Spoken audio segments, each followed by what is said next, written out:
What's up everyone, SKULM here, and in today's video we're going to talk about Season 6 best Necromancer builds. So we're going to cover everything that you need to know to start off your journey as a Necromancer in Season 6. Now, as most of you would know, there have been some major patch notes, so the data we have obtained from the PTR has been changed because the patch notes actually have the information about all the nerfs that we have received. So we're going to talk about all of that, and I will make this video very short and brief to the point. So we're going to cover mainly endgame builds, but I will briefly talk about leveling builds as well.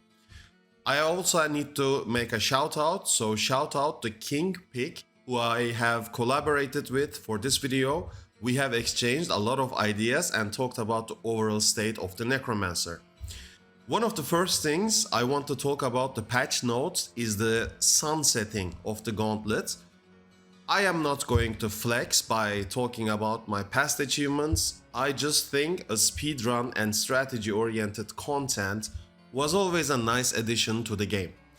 However, the dominant majority of people are asking for pit leaderboards, so I think it's no surprise we will be getting the pit leaderboards in the future. So I am going to start off with the universal nerfs that we and all other classes have received. So if you look at the patch notes, you will see that the main stat damage has been nerfed. They have reverted the damage we gain from our main stats back to the system that has been used in Season 5. So that's a big damage loss for all classes out there.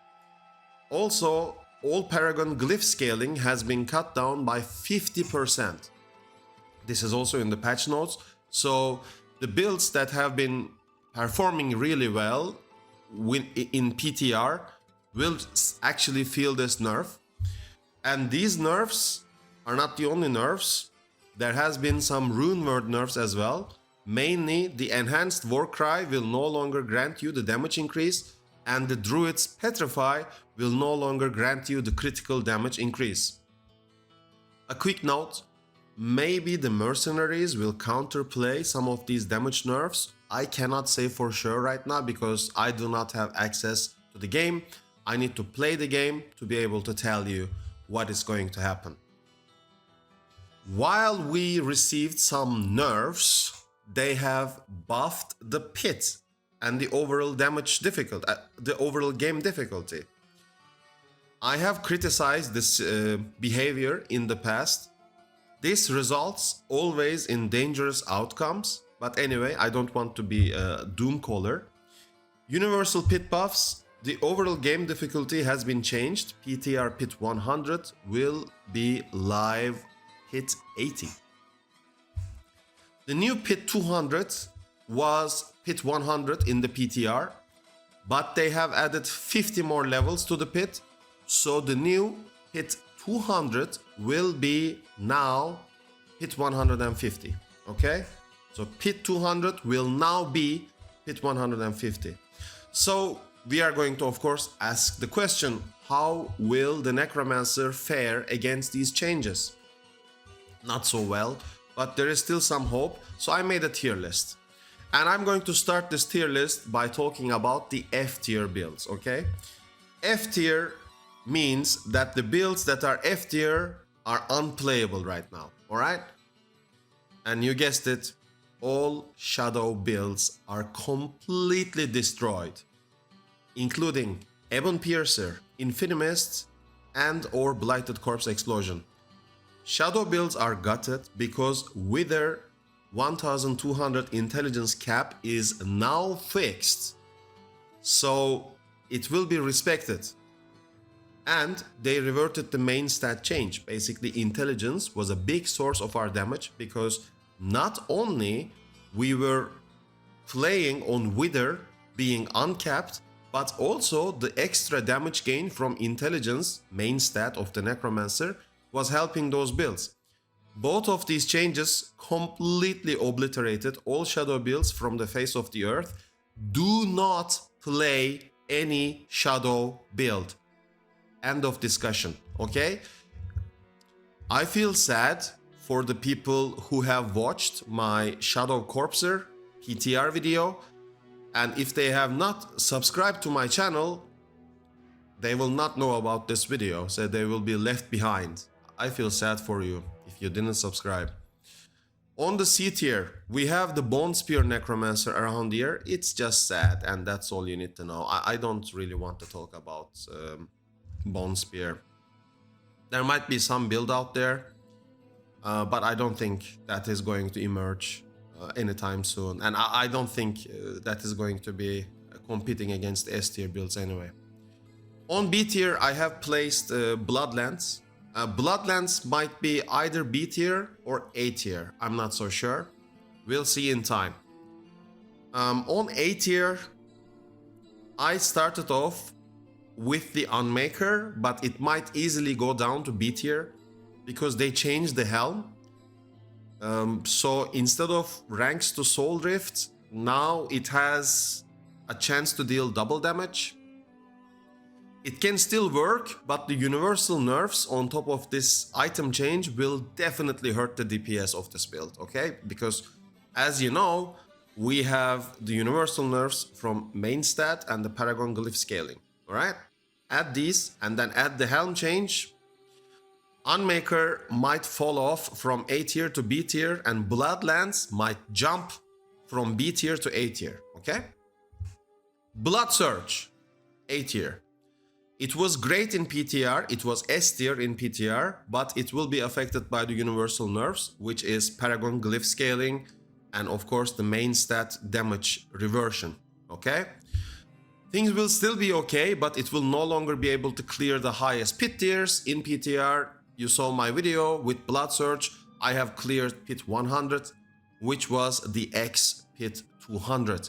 Now, the overall game difficulty has been buffed. The new highest pit level will be 150, and all classes have received universal nerfs. So Blood Surge will not be able to clear the highest pit tiers. It is still a decent choice for Infernal Hordes and speed farming content though. However, Blood Surge was relying a lot on Air of Perdition, the mythic helm, and this helm used to do 200x multiplicative damage on PTR. They have also fixed that mythic helm. It is now going to deal 200% additive damage instead of multiplicative damage, okay? You could still clear the pit non-demon bosses with the Air of Perdition because the 60x implicit or the unique effect or the mythic unique effect was a really good source of damage, all right? Now, let's talk about the Shade Mist Minion Necro. This will be a great Dark Horse build that will offer great AoE clears. It will be a great leveling and endgame build which offers the best of both worlds, okay? I expect this build to be doing well in Infernal Hordes and some endgame pit levels, but I predict that the damage will start to fall off at the highest endgame content. However, some positives of this build are: they finally changed Kalan's edict and made it provide multiplicative damage. Those of you who remember my Reddit and YouTube posts are probably chuckling right now. Mandeln finally scales with minion damage. Shade Mist aspect scales with minion damage. These buffs will surely help minion builds finally get a place in the endgame, but I predict that the damage will fall off at the highest tiers of the pit. However, Shade Mist Minion Necromancer, or Minion Necromancer in general, is at the top of A tier because it is also a great leveling build, okay? It is actually rare to see a great leveling build become a great endgame build as well. So now, obviously we're going to talk about the S tier builds. These are the builds that are going to perform really well for the Necromancer, alright? So, the S tier Necromancer builds will be able to offer you the most comfort while playing. These builds will not only clear Infernal Hordes and all other content with ease, but also they will allow you to push the highest pit level. For sake of clarification, I will use the following terminology in my video. Blood Spirit means Bone Wave or Spirit Wave. I just call it Blood Spirit because that's what I used to call this build back when I played it in Season 0 and set the VR for Uber Lilith kill. Auto Spirit means one-hander version of Bone Spirit with Shattered Spirit aspect that chain spams Bone Spirits and generates infinite essence. Standard Bone Spirit means the default two-hander build that me and King Pig used to play during Season 5. We pushed the pit leaderboards with this version. Okay? So, let's start off with the standard Bone Spirit. I'm going to start with this because looking at the data, I can easily tell you that the standard two-hander Bone Spirit will be very strong in Season 6. However, it will lack the Infernal Hordes Ether farm speed that its rivals offer. The build might also encounter some survivability problems, but it can definitely be fixed with high-end gear. This is not an ideal build for leveling, or this is not an ideal build for Infernal Hordes. However, you will still be able to deal a lot of damage with this build, and this build will be great for pit pushing and pit clearing, okay? It is going to be a strong build. Then we have my new favorite, Auto Spirit. Auto Spirit will most likely offer better DPS and more comfort in Infernal Hordes clear. It is also a bit tankier because it can dish out more lucky hits to generate barriers. Now, the Shattered Spirit aspect. The Shattered Spirit aspect from spamming Bone Spirits, you know, they spread those bone shards. Those bone shards, I want to say teeth from Diablo 2, but it's bone shards, okay? Those bone shards have their own lucky hit chance, and the Shattered Spirit pumping out all those bone shards actually triggers a lot of lucky hit chance, and then we can generate, due to our new passive skill, we can generate barriers with lucky hits, okay? So this adds a lot of tankiness to the build.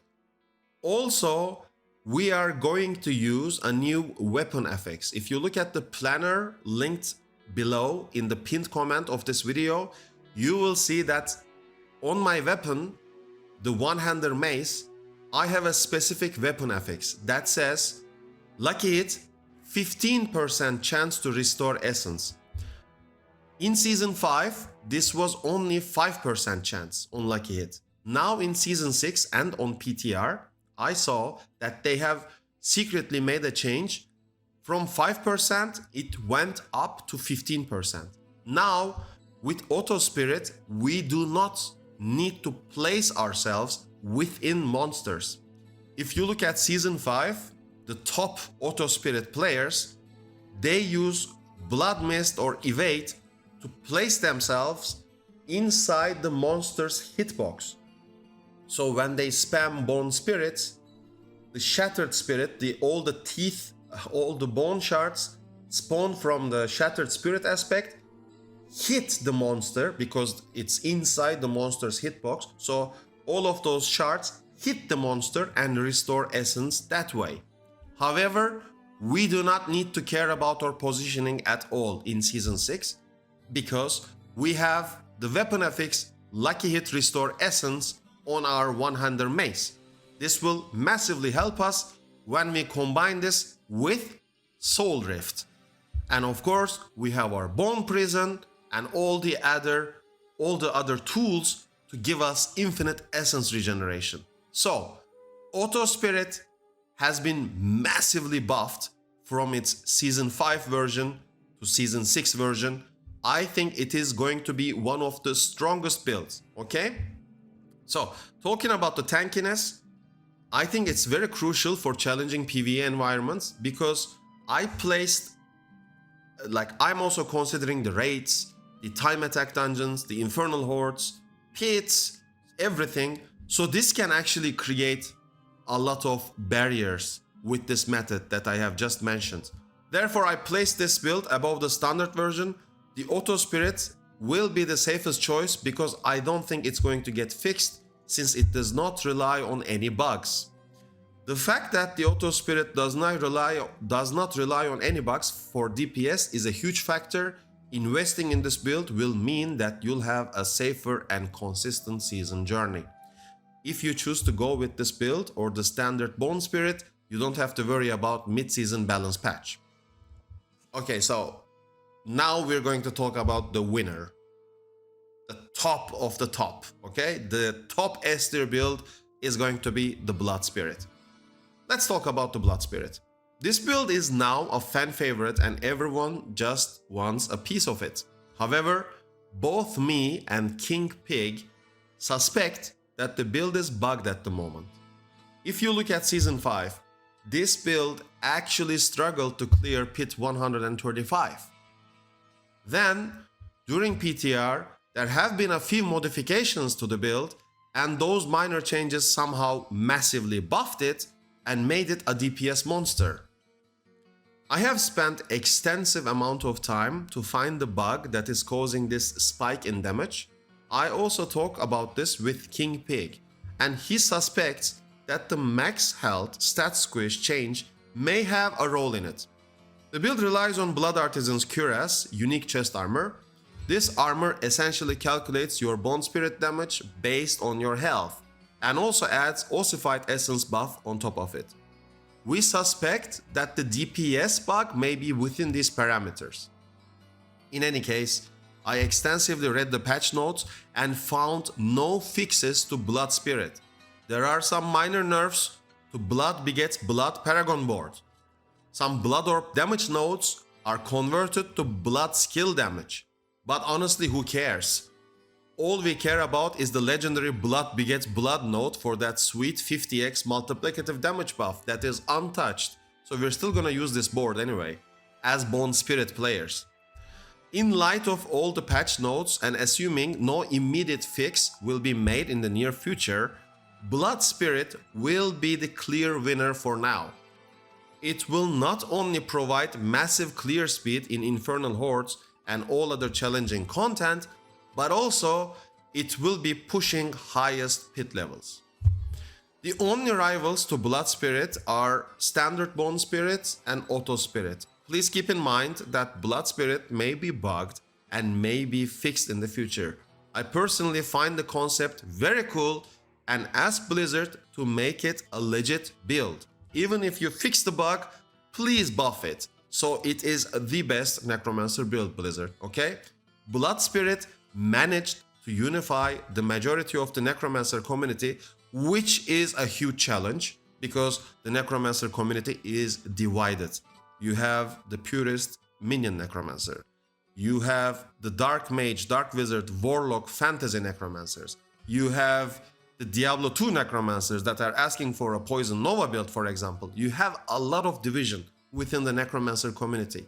It is very hard to unify all of these Necromancer players and make one or two dominating builds that actually appeal to them. Okay, this is a very hard challenge.